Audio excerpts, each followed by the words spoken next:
Well, Stephen Horrell joins us now from Annapolis in the US state of Maryland, and he's a senior fellow at the Center for European Policy Analysis. Welcome to TRT World. How would you describe the role of Turkey in the NATO alliance right now following this Madrid NATO summit? I think the agreements that came out of the Madrid summit really prove and underline the value of Turkey as a key ally within NATO, within the membership of NATO. Turkey had legitimate national concerns, as each and every ally does. They had security concerns. And the other allies and the prospective members, Finland and Sweden, were willing to address them. I think that's a positive note overall. And overall, how would you describe right now US-Turkey relations?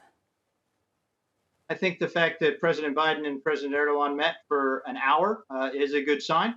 And as well, the discussion that President Biden had about moving forward with F-16 sales and F-16 modernization is a positive step. There have been some tensions. Andrew highlighted the S-400 to the F-35 deal. And this F-16 move in some ways mitigates that and helps the two countries get beyond that in their relationship. And the NATO summit has finished, but going forward, what role do you expect Turkey to play in Ukraine's war with regards to the ongoing food crisis and also even more mediation efforts?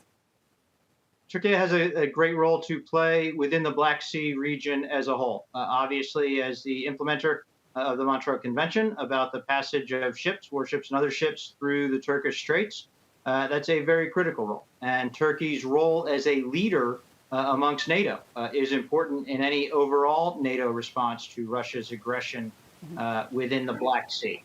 The topic of whether or not we get a UN mandate to which Russia could agree to have some sort of naval escorts so that grain can get out of Ukraine and to the world, where the world markets, particularly in the Middle East and in North Africa, need that. I think Turkey would definitely play a role in that diplomatically, if not the naval aspects of it. And I think it'll be important to have one UN imprimatur on that. And also NATO would play a role, but non-NATO international navies also playing a role in securing those food shipments would be good for the international community. Indeed. And Stephen, how concerned are you by what we heard yesterday from the Russian president saying that he would respond in kind to NATO's expansion?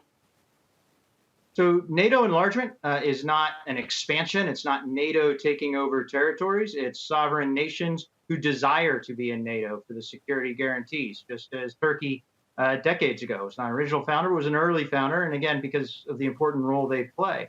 So Finland and Sweden wanted to be members of NATO because they saw Russia invade another non-NATO neighbor. And frankly, President Putin, prior to this third invasion of Ukraine, this war, he spoke about potentially redrawing the security architecture in Europe. And he's done that, just not in the way that he originally intended. And going back to the NATO summit and Finland and Sweden's membership bids, the Turkish president has said that these two countries must keep their word. How do you see this going forward? So I would agree. Again, Turkey voiced their national concerns, their security concerns, and it's important to note that Sweden and Finland listened to that, and as well the NATO leadership did. It's my understanding that Secretary General Stoltenberg was a key player in the discussions and in the agreements that resulted to keep those membership applications moving forward.